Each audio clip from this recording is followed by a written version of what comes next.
Dixie Sampier, and I'm going to share with you one of my tricks with the brush pen. I used a Tombow brush pen because it's the only brush pen that does what I want it to in this type of painting. So I already have my picture already drawn with the pencil. It's a number 2 pencil. And I'm going to go over those lines with the brush pen. It's really nippy the way the point of it works. Then I'm going to indicate some of the areas that I'm going to be touching with the brush with only water on it, a watercolor brush.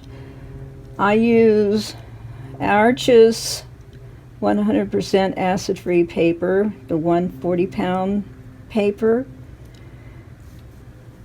You can use a smooth or a cold press or rough, whatever you like. It just depends on what kind of paper you like the results on. Hot press works or cold press.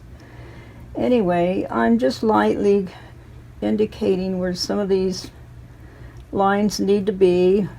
Some of them are incomplete. I can add, but I can't erase.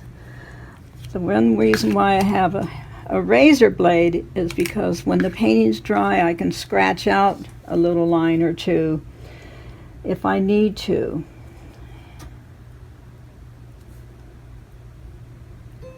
It doesn't make any difference if your line's wiggly or straight. I don't use any rulers.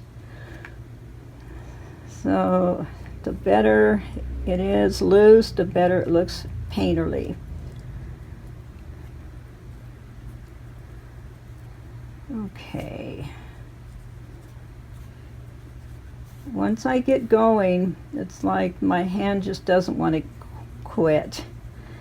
I love the touch of what this pen feels like on this paper.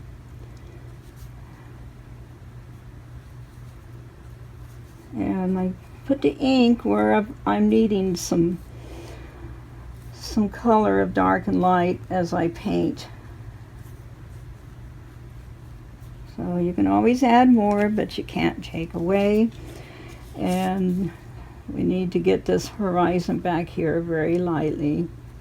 Okay, that's enough indication of what I'm going to have in my painting. This is the Tombow brush pen.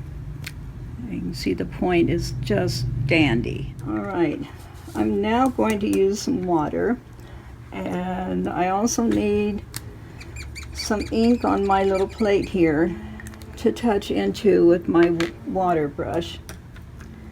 And you can watch this happen, like, ooh, how exciting. It bleeds and runs and just gets something going here. There's enough pigment from that top up there for me to work from for a source of pigment. Now, the one thing you don't want to do, it's good to have paper towels to blot up where I didn't want it to bleed. What you need to do is stay inside the lines, because if I go on the outside of this line here, it's going to bleed into the sky. I don't need that kind of shape. I need to soften those little rough edges. Okay.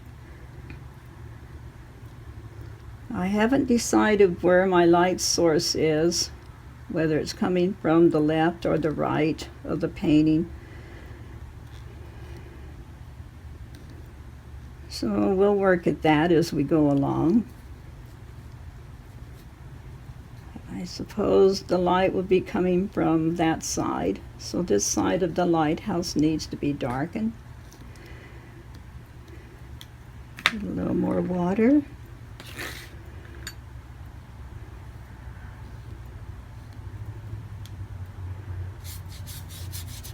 Get some water spread on here, even though I haven't touched any ink yet. I may need some more effects in that wet area as I go along. Oh boy, look at that. Let's blot that up. Okay.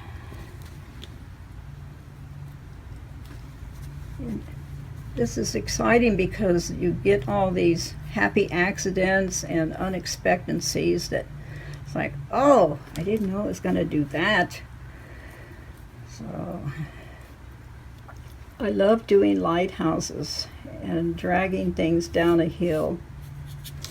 And you can do this with your paper to make more drippy look. Tilt the paper up like that.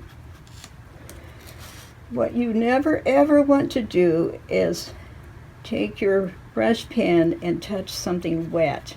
If you do, it's ruined. It won't ink anymore.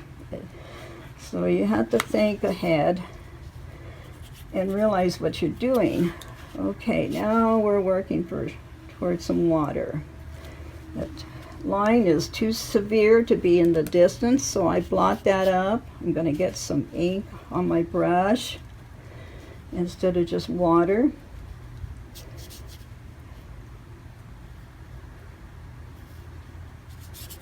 We'll get some rocks built up here. And some of the surface coming in. So that's about the way it's going to be with the brush pen and water.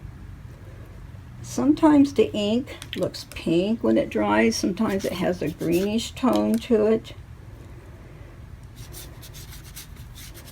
Sometimes you need to stand back and say, what is wrong with this? What am I doing? Or what do I really want it to do? I need some sky tone in there that's not white. That way everything else that is white is going to pop out a little bit.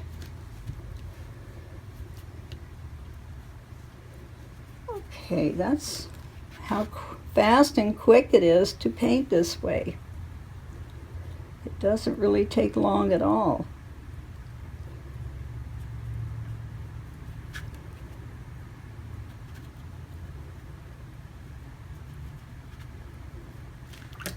You can go to my website and see all the other kind of artwork that I do. It's simply dixiesampier.com, and I'm also on Facebook, Artist Dixie Sampier. If you want to contact me or have any questions, 2 pens available because when one runs out and you're in the middle of something like, oh no, I don't have enough ink, it's good to have 2 on hand when you work with this. All right, folks, thanks for watching. I hope you enjoy painting this way.